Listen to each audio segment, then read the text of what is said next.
one fatal mistake, one moment where wealth couldn't buy safety.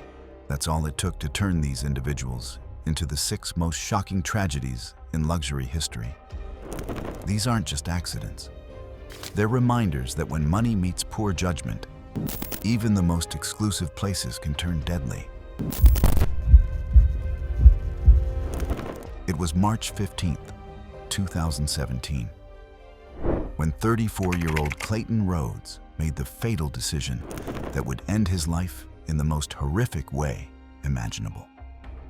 The Silicon Valley tech mogul had just sold his artificial intelligence startup for $200 million, transforming him from an ambitious entrepreneur into one of America's youngest tech billionaires overnight. Clayton was known throughout the industry for his reckless personality and insatiable need for adrenaline.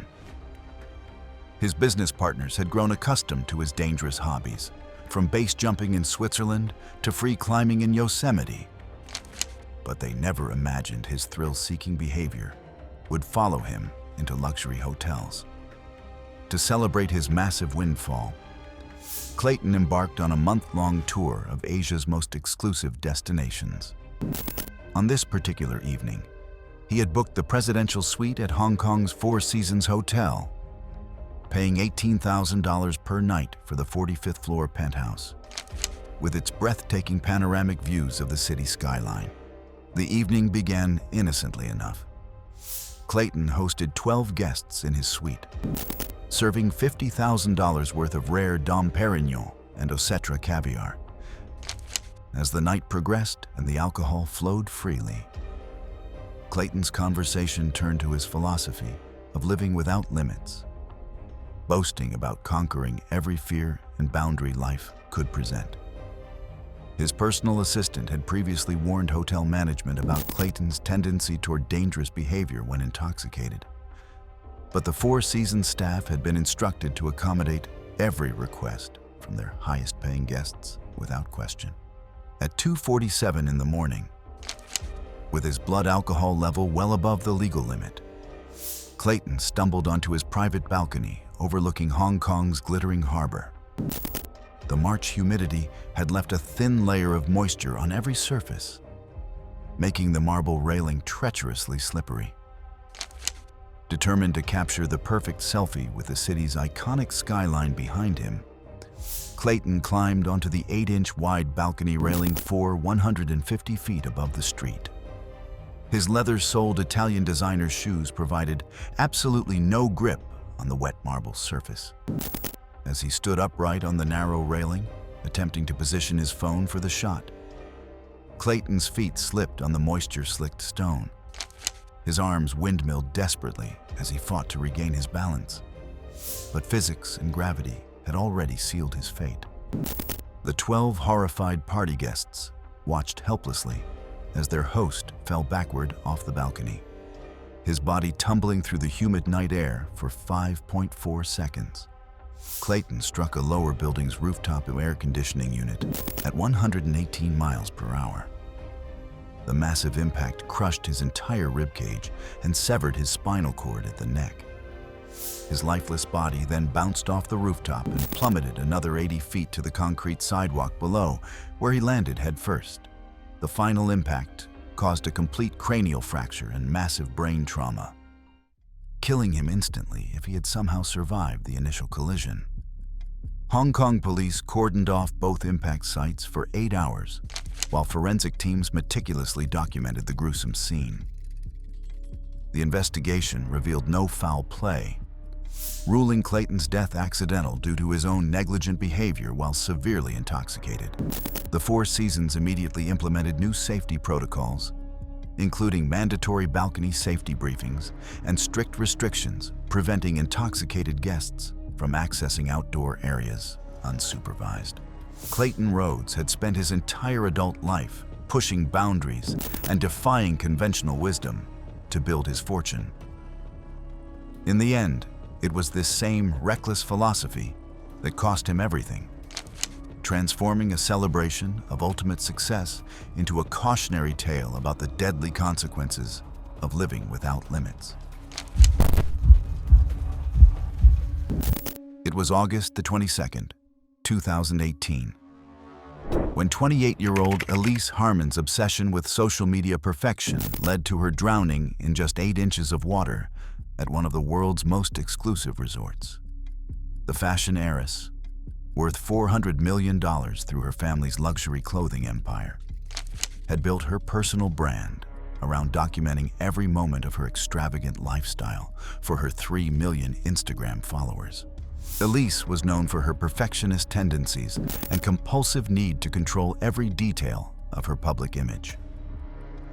This obsessive behavior had intensified as her social media following grew, transforming every vacation into an elaborate content creation opportunity that consumed her entire existence. For this trip to St. Lucia, Elise had rented Jade Mountain Resort's most expensive villa at $3,800 per night. The architectural marvel featured a private infinity pool that appeared to blend seamlessly with the Caribbean horizon, creating what she believed would be the ultimate backdrop for her sunset photography session. Despite growing up surrounded by luxury, Elise had never learned proper water safety. Her family's private pools had always been supervised by trained staff, leaving her with dangerous overconfidence around water combined with genuinely poor swimming abilities that would prove fatal. The villa's infinity pool featured a 12-inch deep overflow channel designed to create the visual infinity effect.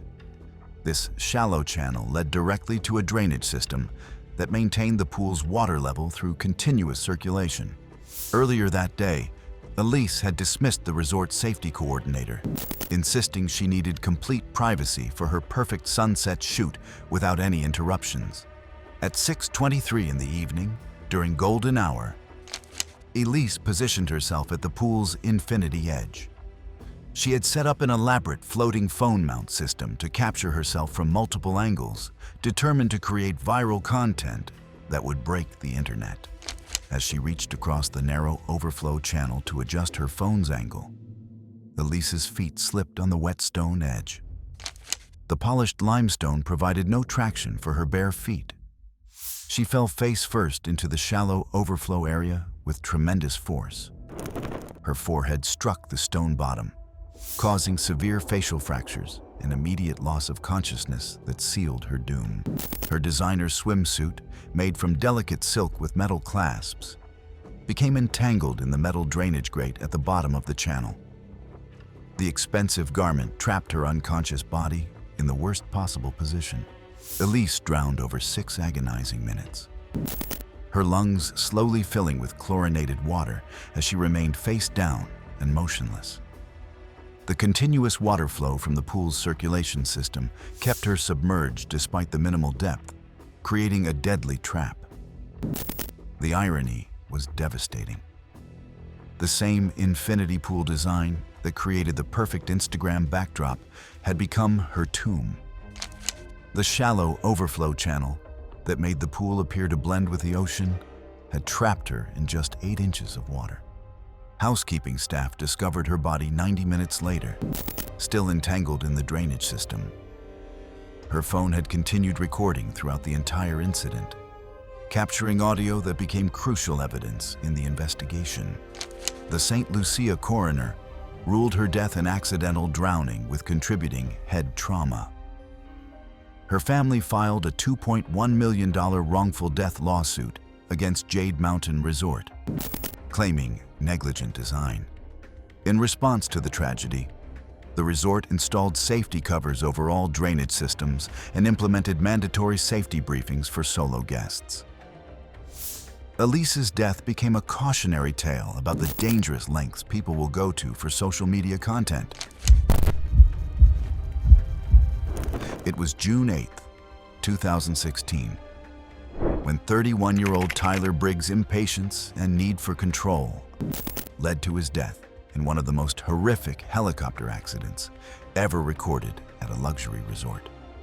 The Wall Street investment banker, earning $3.2 million annually, had just closed the biggest merger deal of his career and decided to celebrate with a solo vacation to Greece's most exclusive destination. Tyler was notorious throughout the financial district for his aggressive personality and complete inability to accept delays. Colleagues described him as someone who would bulldoze through any obstacle, often dismissing safety protocols when they interfered with his demanding schedule.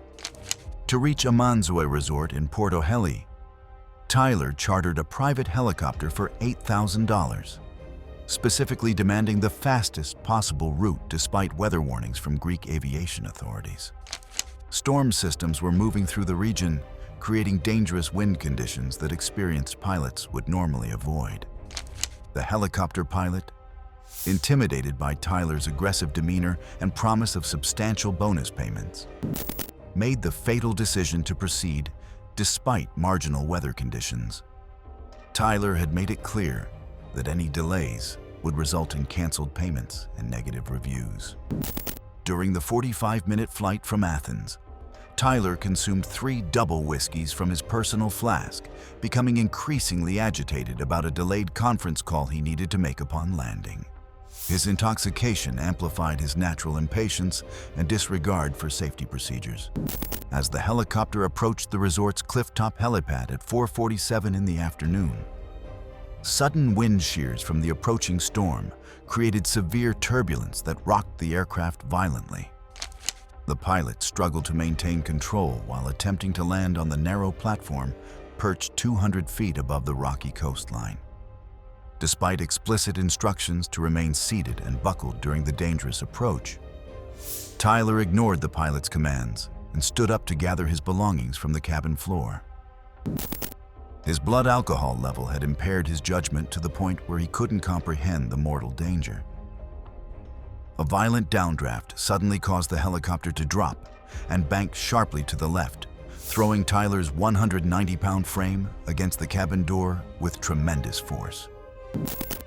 The door, which had not been properly secured due to a maintenance oversight, burst open under the impact. Tyler fell 85 feet from the helicopter onto the resort's stone helipad below. His body struck the granite surface back first with devastating force, the impact shattering his spine in multiple places and rupturing his aorta completely. The massive internal trauma caused catastrophic bleeding throughout his torso as his cardiovascular system collapsed. Despite the horrific injuries, Tyler remained conscious for 4 agonizing minutes, unable to move or speak as resort staff rushed to his aid. He succumbed to hypovolemic shock from massive blood loss, his body shutting down as his circulatory system failed. The resort's medical team was powerless to save him, given the severity of his internal injuries. Greek aviation authorities immediately grounded the helicopter company for 8 months while investigating maintenance violations and pilot negligence. The probe revealed multiple safety shortcuts taken to accommodate demanding wealthy clients. Amanzoe Resort installed wind monitoring systems and implemented strict weather protocols that prohibited helicopter landings during adverse weather conditions, regardless of guest demands. Tyler's estate received $3 million in settlements from both the helicopter company and the maintenance contractor responsible for the faulty door mechanism. The tragedy served as a stark reminder that wealth cannot override the laws of physics or basic safety protocols. It was November 14th, 2015, when 39-year-old Monica Farrell's obsessive need for control led to her horrific death in a traditional Balinese steam room at one of the world's most exclusive wellness retreats.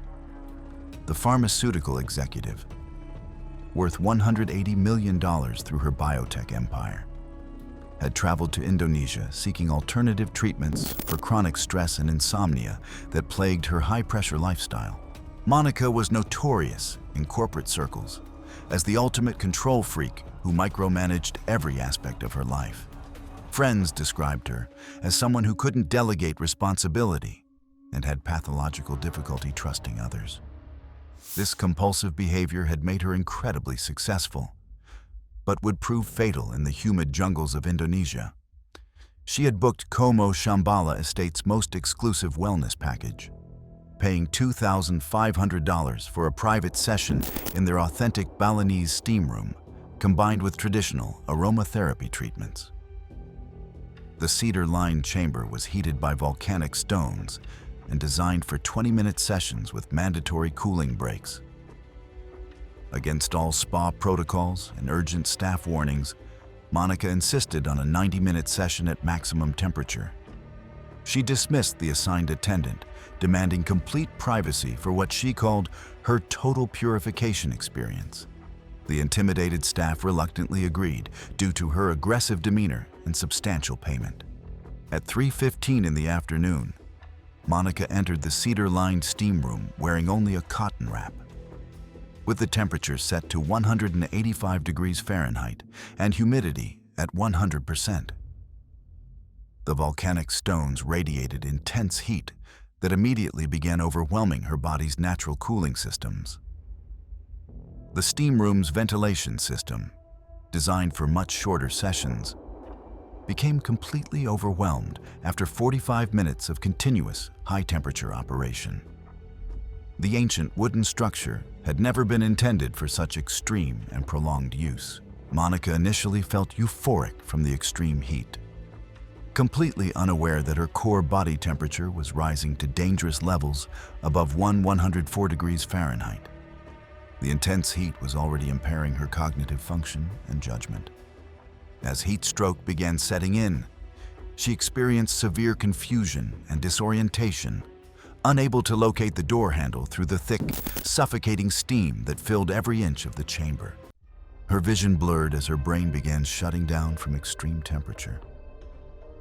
The wooden door had swollen dramatically from excessive moisture, jamming completely shut and trapping Monica inside as she began experiencing final stages of heat stroke.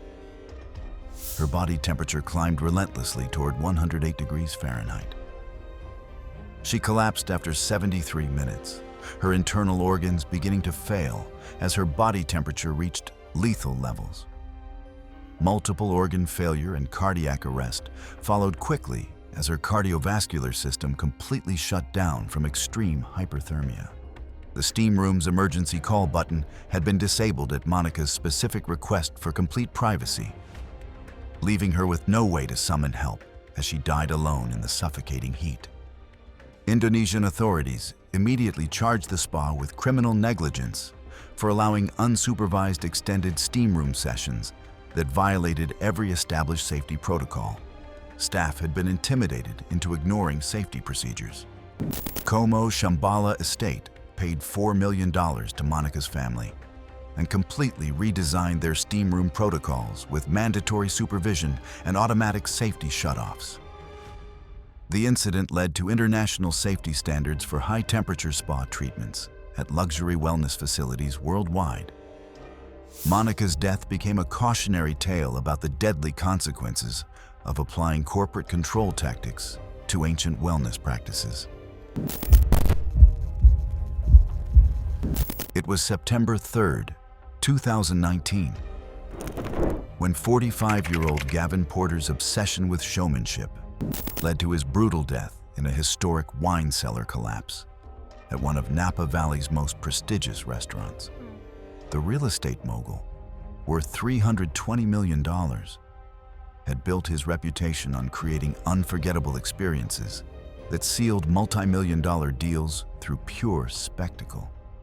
Gavin was known throughout California's elite circles for his theatrical personality and willingness to take unnecessary risks to create memorable moments for his business associates. Colleagues described him as someone who viewed every client interaction as a performance where he was the star. That evening, he was hosting an exclusive wine tasting for 8 high-profile clients in Auberge du Soleil's historic underground cellar. The 150-year-old stone chamber housed $2.8 million worth of rare vintages and featured original brick archways weakened by a 4.2 magnitude earthquake 3 months earlier. Engineering reports had recommended immediate structural reinforcement of the compromised archways, but Gavin dismissed these warnings as unnecessary expenses that would interfere with his planned event. He believed his wealth could overcome any inconvenience, including basic structural safety concerns. The evening centerpiece involved retrieving a $75,000 bottle of 1787 Chateau d'Yquem, stored in the cellar's most structurally unstable section. Gavin chose this location because the dangerous access would add excitement to the experience. At 9:42 in the evening, as Gavin climbed a 12-foot wooden ladder to reach the historic wine on the highest shelf, minor ground tremors from a distant 2.8 magnitude earthquake began reverberating through the underground chamber. The barely perceptible vibrations were amplified dramatically in the cellar's compromised structure. As Gavin stretched to grasp the priceless bottle, the seismic vibrations caused the weakened brick archway directly above him to suddenly collapse without warning. Centuries of structural integrity failed in a single catastrophic moment. A 400-pound section of brick and mortar struck him directly on the head and shoulders with devastating force, instantly crushing his cervical vertebrae and skull. The massive impact drove his body off the ladder, sending him plummeting 12 feet to the stone floor below. Additional masonry continued raining down on his broken body as the archway completely disintegrated. The falling debris crushed his ribcage and punctured both lungs. While the initial head trauma had caused massive brain hemorrhaging, Gavin died within 90 seconds from traumatic brain injury and suffocation, as his collapsed lung tissue prevented oxygen from reaching his bloodstream. His 8 terrified guests watched helplessly as their host was buried under tons of ancient masonry. Emergency responders required 4 hours to safely extract his mangled body from beneath the collapsed archway. The scene was so gruesome that several first responders required psychological counseling. Napa County building inspectors immediately condemned the entire cellar and launched a comprehensive investigation into seismic safety violations. The probe revealed that Gavin had ignored multiple engineering warnings about the structure's instability. His estate faced multiple lawsuits from traumatized guests, ultimately paying $5.7 million in settlements and therapy costs. The incident prompted new earthquake safety regulations for historic wine cellars throughout California. Gavin's death became a cautionary tale about prioritizing spectacle over basic structural safety. It was July 19th, 2017, when 26-year-old Jocelyn Pratt's desperate pursuit of viral content led to her horrific death aboard one of the world's most luxurious super yachts in the Mediterranean Sea off Monaco. The social media influencer, with 2.3 million followers, had built her career on increasingly dangerous stunts and extravagant lifestyle posts that pushed safety boundaries for engagement. Jocelyn was known throughout the influencer community for her fearless attitude and willingness to do absolutely anything for content that would generate millions of views. Friends described her as someone completely addicted to viral fame, constantly escalating her stunts to maintain relevance in an oversaturated market. She had been invited aboard the $45 million super yacht Serendipity by a tech billionaire seeking to boost his public image through association with popular social media personalities. The massive vessel featured a 15-foot high diving platform extending dramatically over the stern that would become the stage for Jocelyn's final performance. The yacht's safety officer had been dismissed earlier that day after expressing concerns about guests performing dangerous stunts without proper safety equipment. The billionaire owner prioritized entertainment over basic safety protocols, viewing restrictions as obstacles to the ultimate luxury experience. Jocelyn had been consuming champagne steadily for 4 hours while planning her next viral video, determined to create content that would break the internet and cement her status as the most daring influencer. Her judgment was severely impaired by alcohol and her obsessive need for extreme content. At 11:28 in the evening, with her assistant filming from multiple angles, Jocelyn climbed onto the yacht's diving platform to attempt a complex backflip dive that she had never successfully completed. The platform had no safety railings and was treacherously slippery from sea spray and spilled champagne. As she began her backflip, positioning herself for maximum dramatic effect, Jocelyn's foot slipped on the wet fiberglass surface that provided no traction for her bare feet. The expensive champagne had created an invisible but deadly film across the platform. Instead of executing the graceful rotation she had envisioned, Jocelyn lost complete rotational control mid-air and fell awkwardly toward the yacht's steel swim platform below.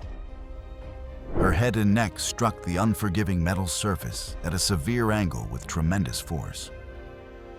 The impact at 25 miles per hour caused immediate cervical spine fracture and severe traumatic brain injury that rendered her completely unconscious. The devastating head trauma had essentially killed her instantly, though her body continued functioning for several more minutes. Her unconscious body then slid off the swim platform into the dark Mediterranean waters, where she floated face down in the gentle swells.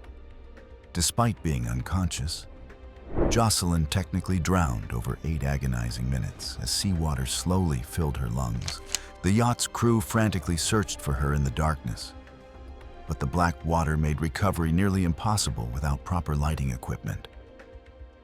By the time they located and retrieved her body, irreversible brain death had already occurred. Monaco maritime authorities launched a comprehensive investigation that ultimately resulted in a $1.2 million fine against the yacht owner for multiple safety violations and negligent supervision. The incident sparked international debate about social media culture and the deadly lengths influencers would go to for content, leading to platform policy changes regarding dangerous stunts. Jocelyn's death became a cautionary tale about the fatal consequences of prioritizing viral fame over basic personal safety, forever changing yacht safety protocols worldwide. If these shocking luxury tragedies left you stunned, click on the next video now for even more stories that will put you on the edge of your seat.